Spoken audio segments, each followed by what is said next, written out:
안녕하세요. 저는 서초구에 사는 50대 중후반에 접어든 여자입니다. 제가 여기에 글을 쓰게 된 이유는 저희 딸이 어이없는 이유로 파혼을 당했기 때문인데요. 원래 결혼이라는 것은 당사자 둘이 서로 좋으면 그만 아니었나요? 아직도 집안 배경이라는 것이 중요한 세대인가요? 집안 배경 때문에 결혼 반대한다는 것은 다 옛날 말인 줄만 알았어요. 저는 나름대로 세상이 많이 변했다고 생각했었는데 변하려면 아직도 한참 멀었나 봅니다. 저희 집안은 남들이 봤을 땐 되게 평범하고 그닥 부유해 보이진 않아요. 남편과 저는 친구 따라 있는 돈 없는 돈 털어서 부동산에 투자를 하게 되었는데 그게 대박이 터져서 수많은 돈이 저희 손에 쥐어진 거예요. 그 뒤로 저희는 약간의 돈으로 주식을 하기 시작했고 정말 운이 좋았던 건지 주식으로도 꽤나 많은 돈을 벌어들일 수 있었어요.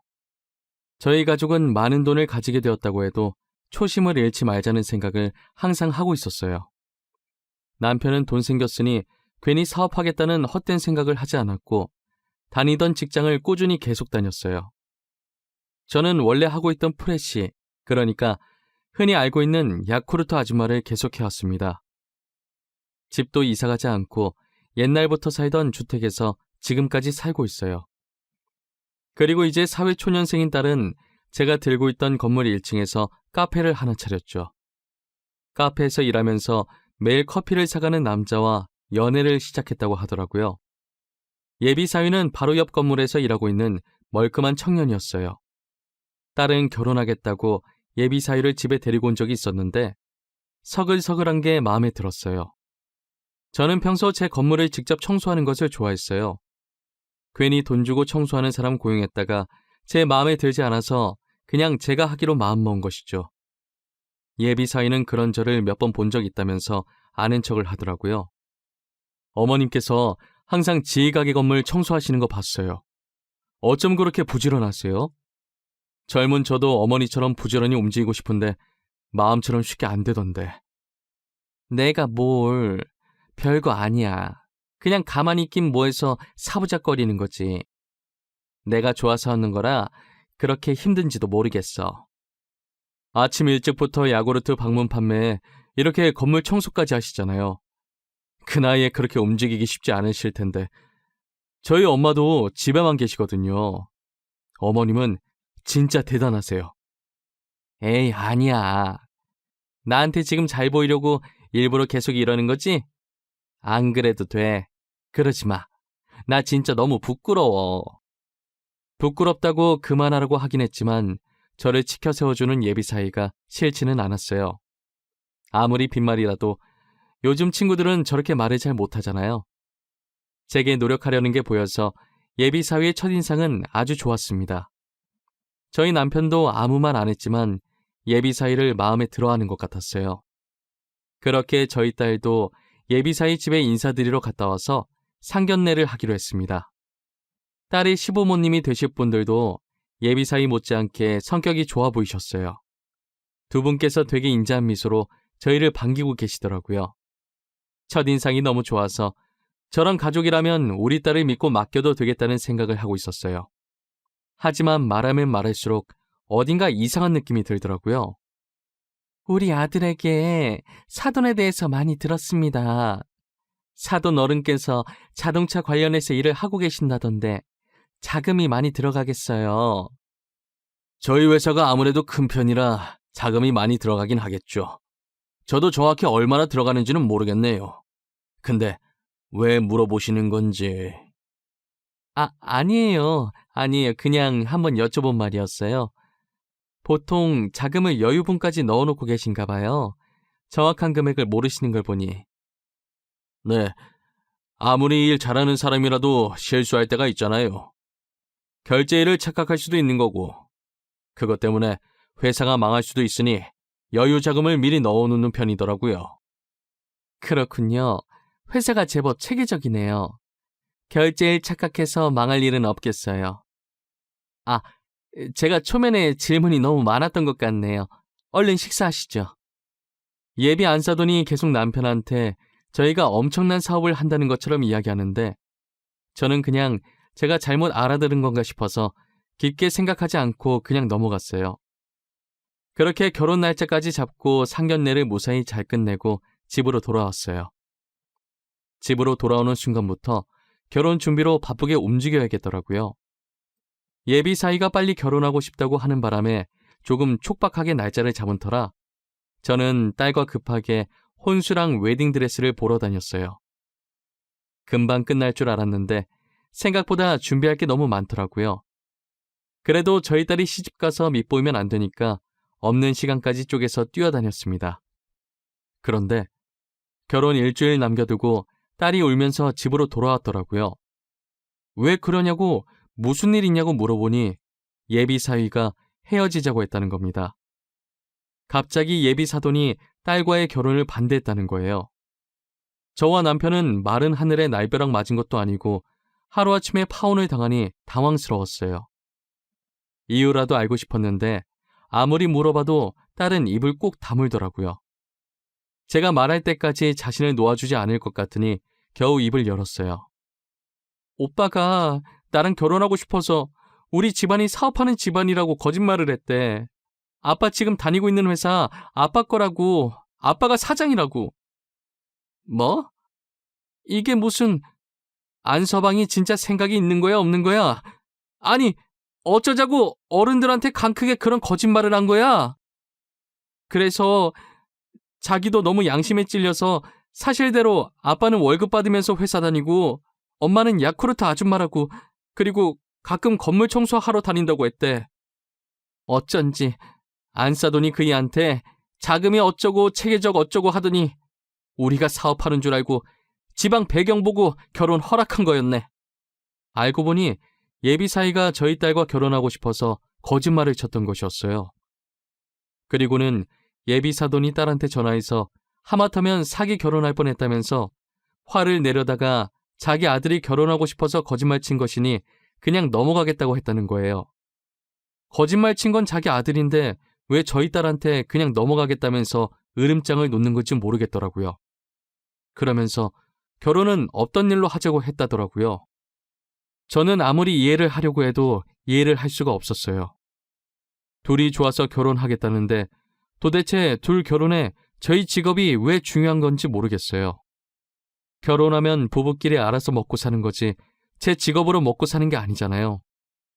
저는 파혼하는 이유가 납득이 안 갔지만 오히려 잘 됐다고 결혼하기 전에 본성을 드러내서 다행이라면서 울고 있는 딸에게 괜찮다면서 다독여줬어요.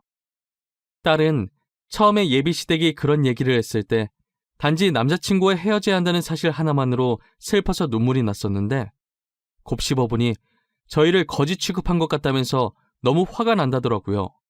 그리고 갑자기 폰을 들더니 어디론가 전화하기 시작했어요. 오빠, 부모님 진짜 너무한 거 아니야? 어떻게 돈으로 사람을 평가할 수가 있어? 내가 진짜 생각할수록 화가 나서 못 참겠어. 오빠는 왜 그런 거짓말을 해서 이 꼴을 만들어? 지희야, 내가 미안해. 나 진짜 너랑 결혼하고 싶어서 그랬던 거야. 그런데 부모님이 이렇게까지 반대하실 줄은 몰랐어. 진짜 내가 입이 10개라도 할 말이 없다. 진짜 오빠가 제일 나빠. 우리가 거지도 아닌데 왜 이런 취급을 받아야 하는데? 아빠가 회사 다니는 게 뭐? 엄마가 야구르트 아줌마인 게 뭐? 그게 그렇게 나쁜 직업이야? 나쁜 직업은 아니지. 그런데 우리 엄마 입장에선 좀 그랬나 봐. 내가 엄마 대신 이렇게 사과할게. 그러니까 화 풀어, 어? 내가 다시 잘 설득해 볼게. 됐어. 설득하지 마. 나도 결혼 안 할 거야. 우리 부모님 무시하는 집안이랑 결혼 못 해. 그리고 엄마 건물, 엄마가 자기 건물 청소하겠다는데 그렇게 못마땅할 일이야? 지혜야, 방금 뭐라고? 너네 엄마 건물? 너 지금 하는 카페 건물 말하는 거야? 그게 어머님 건물이야? 우리 엄마 건물이다. 어쩔래? 우리 가족 부동산으로 돈을 아무리 많이 벌었어도 하시던 일 그만두지 않고 계속 다니신 성실한 사람들이야. 이렇게 욕먹으실 분들 아니라고.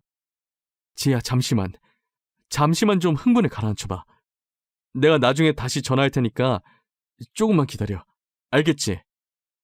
딸은 저희가 아무 잘못 없이 무시당한 게 화난 나머지 그 건물이 제 건물이라고 했다더라고요. 예비 사위는 그 소리를 듣고 조금만 기다리려고 하고 끊더니 곧바로 예비 안사돈한테 전화가 왔다고 해요. 지희야, 우리가 뭔가 잘못 알고 너에게 실수를 한 것 같구나. 정말 미안하다. 우리 아들과 예정대로 결혼식 올리고 우리가 실수했던 것은 잊어다오. 실수요? 지금 실수라고 하셨어요? 무심코 던진 돌에 개구리 맞아 죽는다는 말 모르세요? 어머님, 저희 가족이 지금 그 개구리예요. 어머님께서 던진 돌에 저희가 맞아 죽었다고요.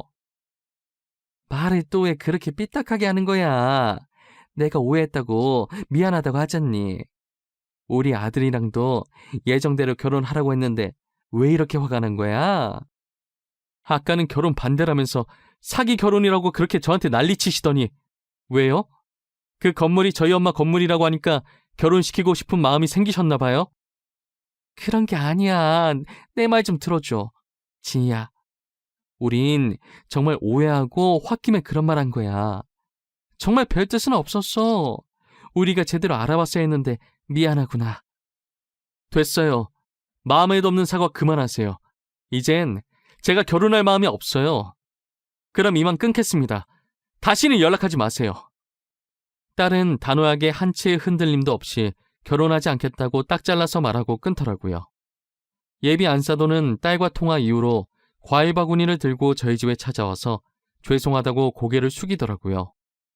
여기까진 어쩐 일이세요? 딸이 이미 이야기 다 끝낸 걸로 아는데요. 저희에게 더 하실 말씀이라도 남아있는 건가요? 죄송합니다. 저희가 실례를 했네요. 이제껏 저희가 했던 말들은 잊어주세요. 저희 아이들 결혼도 얼마 남지 않았잖아요. 오해는 풀어야죠. 오해는 무슨 오해요? 일방적으로 화내셔놓고 무슨 오해요? 그리고 결혼은 이미 안 하기로 결정한 것 아니었나요? 저희 혼수랑 드레스 다 취소했는데요. 취소하셨다니요. 사돈까지 정말 왜 그러세요? 저희가 이렇게 고개 숙여 사과하잖아요. 아이들이야 아직 어려서 홧김에 파혼하겠다고 한다지만 어른인 저희는 이 일을 풀어야 하지 않겠어요? 저도 생각이 성숙하지 못한지라 전혀 풀고 싶지 않네요. 귀한 걸음하셨는데 죄송합니다. 조심히 가세요. 그리고 들고 오신 과일은 대게도로 가져가셔서 가족들이랑 많이 드세요. 저는 더 이상 예비 안사돈의 말을 듣지 않고 대문을 닫아버렸어요. 그 뒤로 예비 사이가 딸한테 전화하고 문자하고 난리를 치길래 딸은 니네 부모한테 그렇게 살지 말라고 전화라면서 답장을 보내고 폰 번호를 바꿔버렸어요. 예비 사유에게 또다시 연락 오면 물 한 바가지 부어버릴 거라면서 딸은 아직도 화가 단단히 났더라고요. 그런 못된 심보를 가진 예비 사돈을 보고 하늘이 노했는지 얼마 지나지 않아 그 집안이 망해서 야반도주를 했다는 얘기가 저희 귀에 들렸어요. 저희 가족은 그 소리에 돈돈거리더니 결국 망했냐면서 쌤통이라고 생각했어요. 그렇게 그 가족에 대해 점점 잊어갈 때쯤 새로운 소식을 듣게 되었어요. 지인의 말에 의하면 무슨 돈이 있었는지 모르겠지만 조그만 떡볶이 가게를 하나 차렸다고 하더라고요. 저는 가진 게 돈밖에 없는지라 돈으로 복수를 해줘야겠다고 생각이 들었어요. 직업의 편견 가지고 돈 없는 사람 취급하면서 무시했으니 저도 똑같이 돈으로 쥐락펴락하면서 장난을 조금 해보고 싶었어요. 지인이 말한 떡볶이 가게가 있다는 건물을 제가 샀어요. 그리고 조카를 시켜서 월세를 2배로 받아와 달라고 부탁했죠. 이모, 내가 다음 달부터 월세 2배로 달라고 하니까 돈 없다는데? 나보고 건물주 만나게 해달라네? 자기가 한번 부탁해보겠다고. 이모 어떻게 할까? 그래? 나한테 부탁해보겠대? 지금도 같이 있어? 그럼 내가 지금 너한테 주소 하나 보낼 테니까 내일 거기로 오라고 말해. 방금 주소 문자로 날라왔네. 알겠어. 이쪽으로 가라고 할게. 다음에도 부탁할 거 있으면 말하고. 저는 조카의 말을 듣고 딸이 일하는 카페 주소를 적어서 보내줬어요. 그리고 다음날 여유롭게 창밖을 보면서 커피를 마시고 있는데 입구에서 살짝 경직된 채로 서 있는 예비 안사돈을 보게 되었죠. 그러더니 떨리는 손으로 문을 열고 두리번거리기 시작하더라고요. 여기가 제 딸의 카페인 걸 아니까 건물주가 어느 정도 저라는 느낌이 들었을 거예요. 아니나 다를까 저랑 눈이 마주치더니 살짝 뒷걸음질을 치더라고요. 오랜만에 다시 보게 되니 꼴이 많이 아니었어요. 예전엔 온몸에 명품을 휘감고 있더니 지금은 다 낡은 옷을 입고 있더라고요. 저는 손을 흔들며 여기라면서 월세 때문에 온 거 아니냐고 말했어요.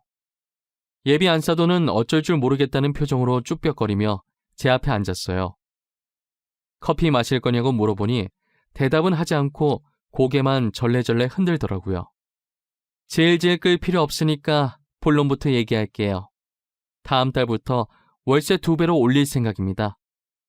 조카한테 들어보니까 월세 낼 돈이 없다고 하시던데 돈 없으면 나가주셔야겠어요. 사돈, 아직까지 저희한테 화가 많이 나신 건가요? 어떻게 해야 화가 풀리시겠어요? 저희 정말 반성 많이 했습니다. 지금까지 많이 뉘우치면서 살았어요. 꼴을 보니 반성 안 하곤 못 베기겠네요. 그런다고 익은 고기가 생고기로 돌아오진 않죠. 상처가 아물어도 흉터는 남아있어서 잊으려고 해도 잊을 수가 없더라고요. 저희를 용서하지 않으셔도 됩니다. 하지만 가게만큼은 건들지 말아주세요. 이 가게까지 잘못되면 저희 가족들 정말 길거리에 나앉아야 돼요. 제발요.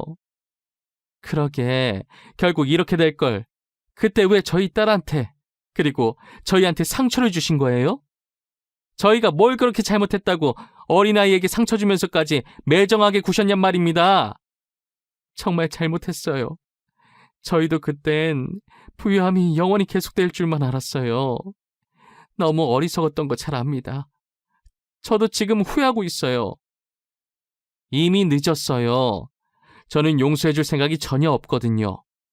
돈 없으면 다음 달부터 당장 가게 빼세요. 이만 가볼게요. 저는 예비 안사돈에게 모질게 얘기하고 카페를 나왔습니다. 제가 나가고 난 후는 어떻게 됐는지 몰랐었는데 예비 안사돈이 카운터로 가서 음료를 만들고 있던 딸한테 무릎을 꿇고 빌었다고 하더라고요. 딸은 본 척도 하지 않고 만들고 있던 음료를 마저 만들었다고 합니다. 쪽팔린지도 모르는지 계속 그렇게 무릎 꿇고 있길래 딸은 이제 일어나라면서 하루 종일 자기 앞에 이러고 있어봤자 자신은 제 마음을 돌릴 힘이 없다고 말했다고 하더라고요. 결국 예비 안사돈은 아무것도 해결하지 못한 채 돌아갔고 얼마 후 가게를 뺐어요. 그 뒤로는 그 집안 소식을 들을 수가 없었어요. 아무도 모르는 곳으로 자취를 감췄다고 하더라고요. 모든 잘못은 부메랑처럼 자기 자신에게 돌아온다는 말 한 번쯤은 해보신 적 있으시잖아요. 저 말처럼 어떤 잘못을 하면 자신한테는 그 잘못의 2배로 돌아오는 것 같아요. 사람은 살면서 누구나 실수를 할 수는 있습니다. 오히려 실수를 한 번도 안 해본 사람 찾는 게 더 어려울 거예요. 하지만 본인의 검은 속내를 드러내고 남에게 상처 준 후 나중에 그것을 실수라고 포장하지 마세요. 그것은 실수가 아니라 본인의 본래 인성이 그런 거예요. 검은 속내를 가지고 있다고 해서 무조건 본래 인성이 잘못됐다는 게 아니라 그걸 참지 못하고 남에게 상처 주면서까지 분출해내는 게 잘못이라는 거예요. 여러분들도 어떤 말을 할 때든 2번이고 3번이고 생각을 하신 후에 이 말이 세상 밖으로 나와도 누군가 다치지 않겠다 싶으실 때 내뱉으셨으면 좋겠네요. 제 이야기는 여기까지입니다. 지금까지 저희 이야기를 들어주신 모든 분들, 새해에도 늘 건강하시고 감기 조심하시고 하고 싶으셨던 일들이 있으시다면 모두 성공하는 한 해 되셨으면 합니다. 감사합니다.